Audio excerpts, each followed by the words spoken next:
এই রমজান মাসের কারণেই যদি আল্লাহ রাব্বুল আলামিন বিশ্বনবী জনাবে মুহাম্মদুর রাসূলুল্লাহ সাল্লাল্লাহু আলাইহি সাল্লামের সম্মান বাড়িয়ে দেন, তাহলে আজকে যদি আমরা মুসলিম জাতি ওই কোরআনকে বুকে ধারণ করি, ওই কোরআনের বিধানকে আমরা ব্যক্তি জীবন থেকে শুরু করে আন্তর্জাতিক জীবন পর্যন্ত যদি আমরা গ্রহণ করি, তাহলে কি আমরা আল্লাহ রাব্বুল আলামিনের ওই সম্মানের একজন বান্দা হিসাবে আল্লাহর কাছে আমরা হাজির হতে পারবো না?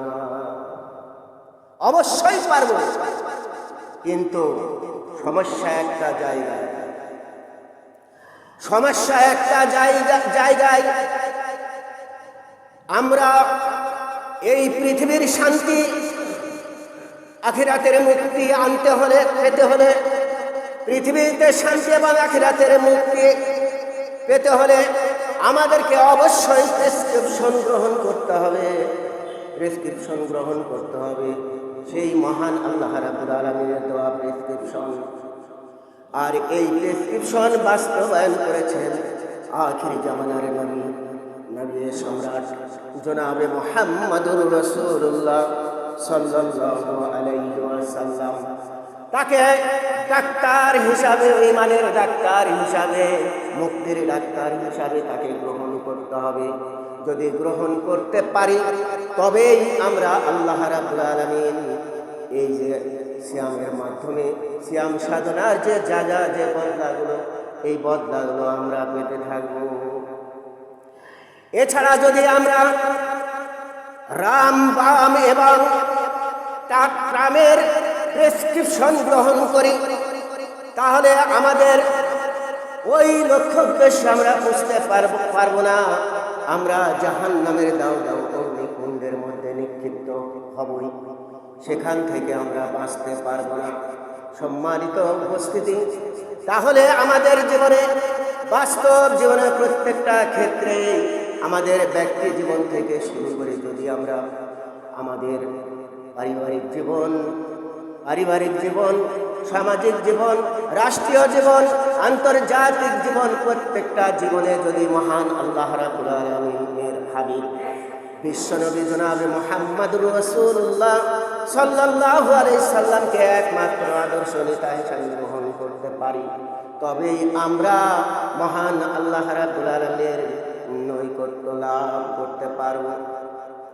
সম্মানিত হাজিরিন, লক্ষ্য করুন, আল্লাহ রাব্বুল আলামিন হাবিব বিশ্বনবী জনাবে মুহাম্মদুর রাসূলুল্লাহ সাল্লাল্লাহু আলাইহি সাল্লাম এই মাসের জন্য আর কি মর্যাদা দিয়েছেন জানিয়েছেন মহান আল্লাহ রাব্বুল আলামিন। আন আবি হুরায়রা قال قال رسول الله صلى الله عليه وسلم يقول اذا دخل الجنه, আল্লাহর নবী বলছেন যখন রমজান মাস এসে যায়, ইয়াকুলু শাহরু রমজান দাখালা শাহরু রমজান, যখন রমজান মাস এসে যায়, মহান আল্লাহ রাব্বুল আলামিনের হাবিব বলছেন তখন আসমানের দরজা খুলে দেওয়া হয়, অর্থাৎ আল্লাহ রাব্বুল আলামিন তার রহমতের দরজা খুলে দেন। সকলে বলুন সুবহানাল্লাহ।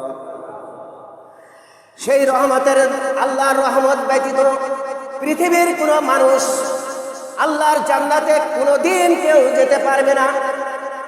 এই হাদিসটি যখন বর্ণনা করছিলেন, আল্লাহ রাব্বুল আলামিন এই হাদিস সম্পর্কে বলেছেন যে স্বয়ং রাসূল সাল্লাল্লাহু আলাইহি ওয়াসাল্লাম ইবাদত করে, আল্লাহর গোলামি করে আল্লাহর জান্নাত পাওয়া যাবে না যতক্ষণ পর্যন্ত আল্লাহর রহমত নাজিল না হবে, আল্লাহর রহমত বর্ষণ না হবে, ততক্ষণ পর্যন্ত আল্লাহর কোনো বান্দাই আল্লাহর জান্নাতে প্রবেশ করতে পারবে না। সম্মানিত হাজিরিন, তাহলে আমরা রহমতের অধিকারী, রহমতের দরজা আল্লাহ খুলে দিয়েছেন কি মাসে? এই মাসের আরেকটি মর্যাদা দেখুন, ওয়া ফুতিহাত আবওয়াবুস সামাই ওয়া আবওয়াবুল জান্নাহ। এরপরে আল্লাহ রাব্বুল আলামিন বলছেন আসমানের দরজা খুলে দিয়েছেন, দিবেন। আল্লাহ রাব্বুল আলামিন জান্নাতের দরজাও এই মাসে উন্মুক্ত করে দিয়েছেন। সকলে বলুন সুবহানাল্লাহ। এখানে শেষ নয়, মহান আল্লাহ রাব্বুল আলামিন আরেকটি অফার দিয়েছেন, ওয়াগুল্লিকা আবওয়াবু জাহান্নাম। আল্লাহ রাব্বুল আলামিন এই মাসে মানব বিধ্বংসী সেই মহা বিপদের জায়গা জাহান্নামের দরজা আল্লাহ রাব্বুল আলামিন বন্ধ করে দিয়েছেন। সকলে বলুন সুবহানাল্লাহ। সম্মানিত হাজিরিন, এখানে শেষ নয়, এখানে আরেকটি অফার আল্লাহ রাব্বুল আলামিনের হাবিব দিয়েছেন, ওয়াসুল সিরাতিশ শায়াতিন। মানব জাতির আদি শত্রু, অতীতে শত্রু ছিল, বর্তমানে আছে, ভবিষ্যতেও থাকবে। এই বিতাড়িত শয়তানকে আল্লাহ রাব্বুল আলামিন এই মাসে শৃঙ্খলাবদ্ধ করে রেখেছেন, বন্দী করে রেখেছেন, বেঁধে রেখেছেন। প্রশ্ন আসতে পারে, যদি বেঁধেই রাখে, বন্দী করেই রাখে, তাহলে আজকেও তো দেখা যায় অনেক মানুষ অনেক অশ্লীল কাজ করছে। কারণটা কি? সম্মানিত হাজিরিন, শয়তান কয় প্রকার? শয়তান দুই প্রকার। কয় প্রকার? শয়তান দুই প্রকার। একটা হলো ইবলিস আজাজিল শয়তান, জিন শয়তান। আরেকটি হলো আরেকটি শয়তান হলো মানবরূপী শয়তান। আল্লাহ রাব্বুল আলামিন ওই জিন শয়তানকে শৃঙ্খলাবদ্ধ করেছেন, কিন্তু ওই জিন শয়তানের অনুসরণ করতে করতে, ইত্তেবা করতে করতে এই মানবরূপী শয়তান এমন জায়গায় পৌঁছেছে যার কারণে তারা ওই কমান্ডগুলো মানে না। সম্মানিত হাজিরিন, তাহলে এখান থেকে পরিষ্কার বুঝতে পারলাম এদের অবস্থা ওই সময় পরিবর্তন হবে। আইনামা তাকুনু ইউদরিকুমুল মাউত ওয়ালাউ কুনতুম ফি বুরুজিম মুশাইয়াদা। আল্লাহ রাব্বুল আলামিন বলছেন, মহান আল্লাহ রাব্বুল আলামিন বলছেন, ও দুনিয়ার মানুষ, তোমরা যেখানেই থাকো না কেন, যে অবস্থাতেই থাকো না কেন, যেখানে যেভাবে থাকো না কেন, অবশ্যই মৃত্যু একদিন তোমাদেরকে পাকড়াও করবেই, ধরবেই। মৃত্যু পাকড়াও করবে, মৃত্যু ধরবেই, তোমাদেরকে ছাড়বে না। তোমরা যদি শুধু এই দুর্গের মধ্যে অবস্থান করো, সেখানেও আল্লাহ রাব্বুল আলামিন বলছেন তোমাদেরকে ধরবে। সম্মানিত ভাইরা, সেদিন আর বেশি দূরে নয়, হয়তোবা আপনার আমার পিছনে ওই দিনটি নিকটে এসে গেছে, কিন্তু আমরা বুঝতে পারি না। আমরা বুঝতে পারবো না, যেহেতু ওই খবর আমাদেরকে জানানো হয় নাই। যে কোনো মুহূর্তে এখন আমি আপনাদের সামনে কথা বলছি, এমন সময় হয়তো কি সময়ের মধ্যে হয়তো দেখতে পাবেন, শুনতে পাবেন এই পৃথিবীতে আমার মতন হতভাগা মানুষ নেই। এরকম হয়তো দেখতে পাবেন, এরকম অনেক চলে গেছে। যৌবনকাল চলে গেছে, এখন যুবককাল চলে গেছে, যৌবনকাল চলে গেছে।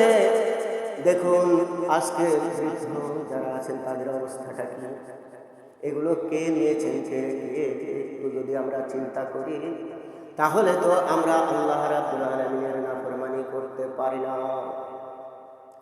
মহান আল্লাহ রাব্বুল আলামিন নাফরমানি আমরা করতে পারি না। আল্লাহ রাব্বুল আলামিন কালামে পাকের মধ্যে বলেন, কাইফা তাকফুরুনা বিল্লাহি ওয়া কুনতুম আমওয়াতান ফাআহইয়াকুম সুম্মা ইউহয়িকুম সুম্মা ইউমীতুকুম সুম্মা ইউহয়িকুম সুম্মা ইলাইহি তুরজাউন।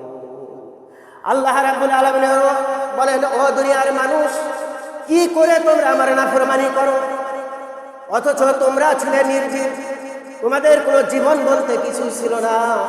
সেখান থেকে আমি আল্লাহ রাব্বুল আলামিন তোমাদেরকে জীবন দান করেছি। এরপরে আবার তোমাদেরকে আমি মৃত্যু দিব, এরপরে আবার তোমাদেরকে আমি উত্থাপিত করব, শেষবারে আবারও তোমাকে আমার কাছে ফিরে আসতে হবে। সম্মানিত হাজিরিন, তাহলে কোরআন অনুসরণ করা, কোরআন মানা, কোরআন পড়ার প্রয়োজন আছে না নাই? তা আমি আপনাদেরকে আবারও শেষ অফার, এটা এরপরে এই অফার কোনোদিন আর হবে না আমার মনে হয় না। সেটা হলো আবারও আরেকটি ক্লাস শুরু করা চিন্তাভাবনা চলছে। ইনশাল্লাহ আজকে থেকেই সেই নতুন ক্লাসটি শুরু হবে। আপনারা আপনাদের ছেলে মেয়ে যে আছে, যারা বয়স, দেখুন এখানে কিন্তু আল্লাহ রাব্বুল আলামিনের হাবিব বলেছেন দুনিয়া থেকে শুরু করে কবর পর্যন্ত, মৃত্যু পর্যন্ত শিক্ষার সময় কি আছে। এখানে শরম করে জাহান্নাম থেকে বাঁচা যাবে না, শরম করে জান্নাত পাওয়া যাবে না। এগুলো করতে হলে কোরআন সম্পর্কে জানতে হবে, বুঝতে হবে, মানতে হবে, কোরআন অনুযায়ী জীবন গড়তে হবে, তবেই আমরা জান্নাত পাবো। সম্মানিত হাজরিন, আমি আপনাদের অনেক সময় লস করে ফেলেছি। যাই হোক, আমরা আজ থেকেই মাগরিব পর থেকেই আমরা ক্লাস আজ শুরু করব ইনশাআল্লাহ। আপনারা যারা যারা কোরআন শিক্ষা করবেন মাগরিবের সালাতের পরেই বসে যাবেন ইনশাআল্লাহ। সহি শুদ্ধভাবে কোরআন আপনারা তেলাওয়াত করতে পারবেন। মাত্র 3 মাসের সময়ের মধ্যে আপনারা এগুলো পেয়ে যাবেন। মহান আল্লাহ রাব্বুল আলামিন আমাদের সকলকে যেন মহাগ্রন্থ আল কোরআনুল কারীম শিক্ষা না করে যেন মৃত্যু পেয়ালা না চাখান। সকলে বলুন আল্লাহুম্মা আমিন।